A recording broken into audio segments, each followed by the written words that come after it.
你根本无法彻底控制。你够彪悍的呀！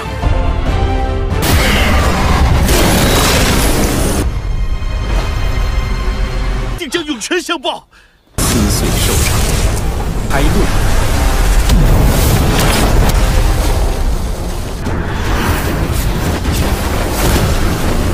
不过我们不要跟得太近，好。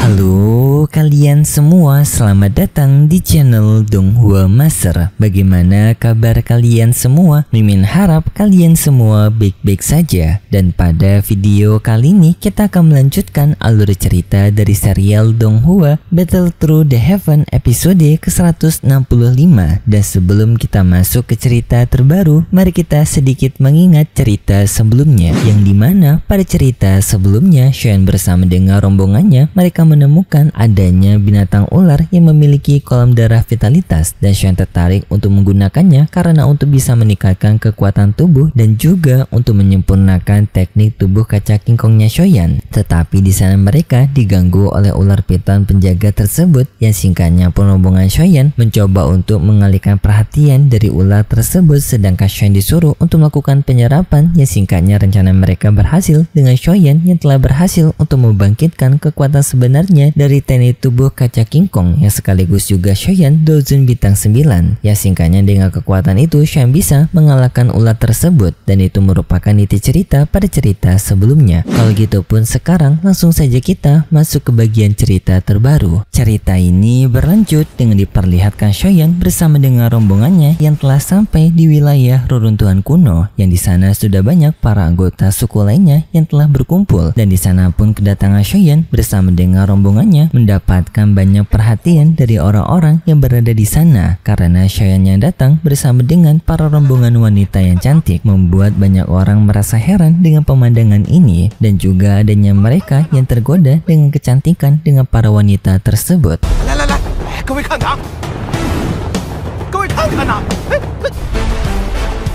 Tetapi Shoyan bersama dengan para rombongannya tidak peduli dengan mereka semua, dan Shoyan bersama dengan rombongannya tetap melanjutkan perjalanan mereka sampai mereka tiba di sebuah aula, dan di sini ternyata Shoyan mencari keberadaan dari anggota klan Gu, karena Shoyan sadar anggota klan Gu akan mencoba untuk mendapatkan hati bodhisattva. Yang di aula tersebut Shoyan memperingatkan kepada para rombongannya untuk tidak mencoba berpisah karena mereka sekarang menjadi pusat perhatian. Tetapi di sana ternyata ada rombongan dari klan Phoenix kuno, yaitu adanya Feng Qinger yang melihat keberadaan Shoyan. Ia pun dengan segera datang ke tempat Shoyan dengan memiliki dendam kepada Shoyan. Tetapi Shoyan meremehkan Feng Qinger dan tidak menganggap penting Feng Qinger. Shoyan hanya menganggap Feng Qinger sebagai orang pengganggu yang tidak sebanding dengan dirinya. Shoyan yang mencoba untuk berhenti langsung dihentikan oleh seorang bernama Zhu Feng yang menyuruh Shoyan untuk berhenti, dan juga para anggota dari Phoenix kuno yang mengepung Shoyan. Keributan tersebut menjadi pusat perhatian oleh banyak orang di sana karena mereka mengenali Zhu Feng yang merupakan putra dari klan Phoenix kuno, yang artinya merupakan calon penerus dari klan Phoenix kuno yang memiliki kemampuan di atas rata-rata. Mereka pun tertarik dengan keributan yang terjadi antara Shoyan dan juga Zhu Feng. Feng Qinger langsung menyatakan amarahnya kepada Shoyan bahwasanya ia tidak terima dengan apa yang telah dilakukan Shoyan dulunya, yaitu mengambil buah Phoenix Naga waktu berada di reruntuhan Doseng. Shoyan menjawab dengan tenang bahwasanya buah Phoenix Naga itu bukan milik dari klan Phoenix, melainkan buah itu hanyalah buah yang tidak memiliki pemilik, dan bagi Shoyan dirinya tidak bersalah karena mengambil buah tersebut. Mendengar hal itu membuat Feng Qinger kesal. Ia pun memamerkan kekuatan Phoenix kunonya yang langsung pun disambut oleh para istrinya Shoyan, dan di saat yang bersamaan juga ternyata adanya Suner yang tidak jauh berada di tempat tersebut merasakan adanya aura kekuatan yang saling bentrokan satu sama lain, membuat rombongan Suner penasaran dengan bentrokan itu. Shoyan yang melihat kekuatan dari Feng Qinger sekarang mengetahui bahwasanya kekuatan Feng Qinger telah meningkat dengan berada dozun puncak perubahan ketiga. Tetapi Shoyan sadar bahwasanya kekuatan itu merupakan kekuatan eksternal yang bukan berasal dari pelatihan Feng Qinger. Menganggap kekuatan seperti ini bukanlah kekuatan istimewa, yang justru menunjukkan rasa kemalasan yang hanya akan merepotkan bagi Feng Qinger, karena menganggap jika seseorang terlalu bergantung dengan kekuatan eksternal maka orang itu kedepannya akan sulit untuk mendapatkan perkembangan lagi. Tetapi Fenchinger mengungkapkan bahwasanya kekuatan ini ia dapatkan dengan pengorbanan juga, yang dimana ia melakukan transpalasi kekuatan Phoenix kuno yang mengakibatkan tubuh Fenchinger mengalami penyiksaan yang sampai pada akhirnya bisa memiliki kekuatan sebesar ini, dan kekuatan ini akan digunakan Fenchinger untuk balas dendam kepada Xiaoyan. 就是为了能亲手杀你们族人自己实力不济， 萧炎哥哥。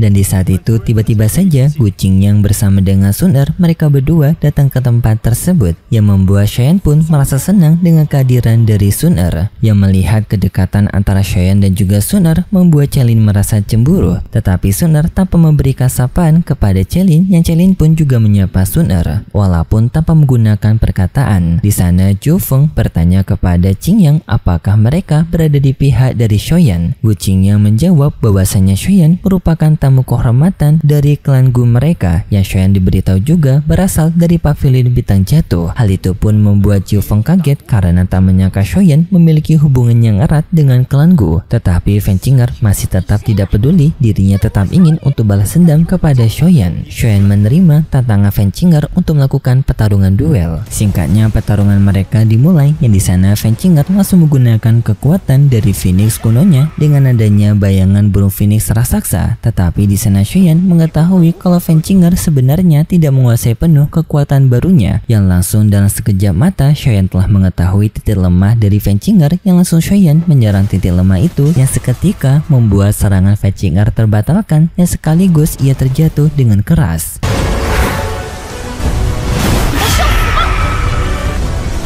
你根本无法彻底控制。 你够彪悍的呀！ Hal ini membuat Zhou Feng tertarik untuk menghadapi Xiaoyan, tetapi Xiaoyan menganggap remeh Zhou Feng karena Zhou Feng bukannya maju sendirian untuk bertarung melawannya, tetapi malah memanfaatkan perempuan untuk bisa menganalisis kekuatan ia. Dan setelahnya pun Gu Qingyang bersama dengan Sun Er mengajak Xiaoyan untuk pergi ke tempat dari rombongan klan Gu berkumpul, yang sekaligus juga beristirahat di sana. Yang di sana juga Sun Er menyapa para rombongan di sana, yaitu dari Yi Xian, Yu Yun, dan sedikit kasihannya kepada Nalanyandra. Sun Er hanya menatapnya sebentar dan lalu berpaling karena kenangan masa lalu dari Nalanyandra yang telah menyakiti Xiaoyan. Dan setelahnya Sun Er menyapa kepada Celin, yang sapaan tersebut diberikan sangat ramah oleh Sun Er, yang Sun Er memberitahu bahwasanya ia telah banyak mendengar Celin dari Xiaoyan. Perkataan itu pun membuat Celin merasa senang karena Xiaoyan yang telah bercerita banyak mengenai dirinya kepada Sun Er membuat Celin merasa dihargai oleh Xiaoyan. Dan lalu Sun Er menjelaskan kepada Xiaoyan perjalanan mereka selanjutnya untuk pergi ke tempat dari pohon bodi kuno, yang dalam perjalanan ini mereka akan melewati sebuah ngarai yang dihuni oleh para pasukan monster dengan jumlah yang sangat banyak dan juga memiliki kekuatan yang mengancam. Sudah adanya kelompok yang mencoba untuk menembus ngarai tersebut, tetapi diduga bahwasanya kelompok itu telah gagal. Xiaoyan yang mendengar hal tersebut sekarang jadi mengerti kenapa sekarang orang-orang tidak melanjutkan perjalanan dan memilih menunggu di domain kuno ini, karena ternyata di depan mereka adalah ancaman dari para binatang buas. 都无法顺利进入。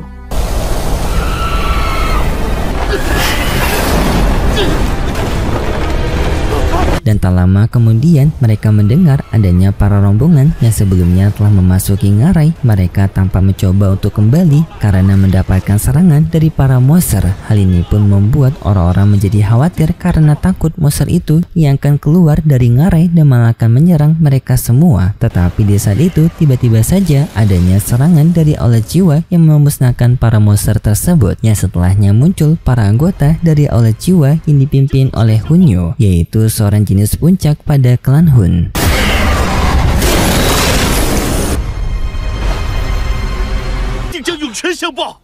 Sun Er dan juga Gu Qingyang menjelaskan kepada Xiaoyan mengenai Hunyo yang merupakan anggota dari klan Hun yang memiliki garis keturunan dewa sama seperti Sun Er. Dan saking hebatnya Hunyo ini, diduga ia di masa depan nanti akan bisa menjadi pengganti dari kepala klan Hun. Dan di sana Hunyu berbicara kepada mereka semua, yang dimana ia ingin mengajak kepada mereka semua untuk melakukan kerjasama untuk bisa melewati ngarai ini agar mereka bisa sampai di tempat lokasi dari pohon Bodhi kuno. Hal itu seketika membuat orang-orang menjadi kaget karena mereka tahu Aula Jiwa merupakan kelompok yang sangat tidak bisa dipercaya. Tetapi pada situasi ini mereka juga bimbang karena untuk bisa memasuki ngarai ini mereka memerlukan kekuatan gabungannya sangat kuat untuk menghadapi para monster. Yang di sini pun membuat orang-orang mulai berpikir bekerja sama dengan Aula Jiwa merupakan pilihannya tepat. Tetapi banyak orang masih belum bisa percaya dengan Aula Jiwa, dan di sana pun Hunyu dengan Aula Jiwanya menunjukkan kepada semua orang berupa sebuah formasi seperti ujung panah yang akan menjadi pondasi dari formasi mereka untuk menjebol dari ngarai ini, yaitu dengan Aula Jiwa yang akan memimpin ke depan, yang artinya menjadi pertahanan pertama pada kelompok ini.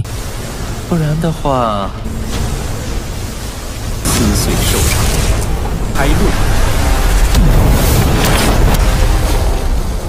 Dan sekaligus Aula Jiwa juga menunjukkan daya serang mereka dari formasi ujung panah yang tanpa serangan itu bisa mengalahkan para monster yang mencoba untuk memasuki area domain kuno. Klan Phoenix kuno melalui Jiufeng mereka setuju untuk bekerja sama dengan Aula Jiwa. Secara bersamaan, gelombang lainnya dari para binatang buas juga tampak mulai mendekati kembali wilayah dari domain kuno. Hal ini semakin memojokkan situasi mereka dan banyak orang pun setuju untuk mau bekerja sama dengan Aula Jiwa dengan mereka yang akan berada di formasi belakang dari ujung anak panah Aula Jiwa, yang sekaligus juga Hunyu hanya ingin meminta bantuan dari para rombongan lainnya untuk menggantikan mereka jika mereka sudah kelelahan. Dan setelahnya pun mereka langsung maju ke depan, sedangkan Noto Shoyan bersama dengan rombongan lainnya mereka tidak percaya dengan Aula Jiwa dan mereka memutuskan untuk sedikit menjaga jarak dengan Aula Jiwa, dengan lalu pun mereka membuntuti dari belakang para rombongan Aula Jiwa tersebut. Dalam perjalanan ngarai, para pasukan Aula Jiwa yang berada di garis depan dengan formasi ujung panah mereka bisa menghajar para gerombolan monster yang membuat perjalanan mereka menjadi mudah.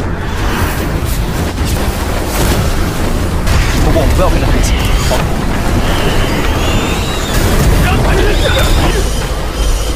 Tetapi setelah mereka masuk cukup dalam di wilayah tersebut, tiba-tiba saja para pasukan Aula Jiwa mereka menghentikan formasi mereka yang langsung turun ke bawah, membuat formasi belakang lainnya menjadi acak-acakan karena mereka tidak tahu kalau Aula Jiwa secara tiba-tiba telah menghentikan formasi mereka, yang membuat mereka semua pun harus bertarung sendiri dengan kekuatan mereka menghadapi para monster. Dan juga Hunyu memancing para orang-orang tersebut untuk berada di bawah dengan mereka menghadapi para binatang darat yang lebih kuat, mengakibatkan banyak orang terkena dari serangan binatang darat itu yang membuat banyak korban berjatuhan.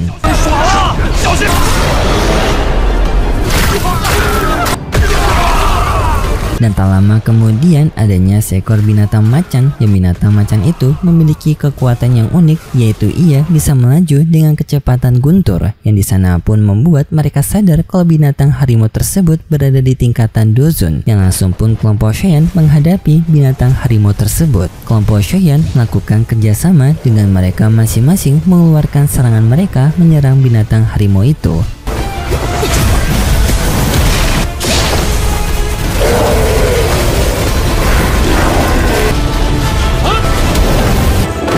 Yang membuat binatang harimau tidak bisa melawan, dan pada akhirnya Shoyan mengakhiri pertarungan dengan menewaskan binatang harimau. Dan setelahnya pun cerita bersambung dan berikut cerita selanjutnya di minggu depan besok. Pada cerita selanjutnya kita diperlihatkan dengan pertarungan yang masih terjadi, yaitu pertarungan melawan para binatang buas untuk mereka bisa memasuki kawasan dari pohon Bodhisattva, yang singkatnya mereka akan bisa melewati pertempuran tersebut, yang pada akhirnya pun mereka akan bisa sampai di tempat dari pohon Bodhisattva, yang di sana banyak orang dibuat kagum dengan pohon Bodhisattva itu karena memancarkan aura kekuatan kuno yang sangat kental. Tetapi setelahnya di sana mereka mendapatkan ancaman yang baru, yang ternyata pohon Bodhisattva itu dijaga oleh para ranah Banseng, yang nantinya pun mereka akan bekerja sama untuk mengalahkan para penjaga dari ranah Banseng ini. Dan itu cerita yang akan kita lihat nanti untuk episode selanjutnya di minggu depan besok. Dan seperti biasa Mimin mengingatkan kalau cerita ini merupakan merupakan dongeng fiksi yang bertujuan sebagai penghibur saja yang berasal dari karangan novel. Dan terima kasih buat kalian semua yang sudah menonton video ini sampai akhir. Jika kalian suka dengan video kali ini, bisa beri like serta subscribe dan sampai jumpa di video selanjutnya. See ya!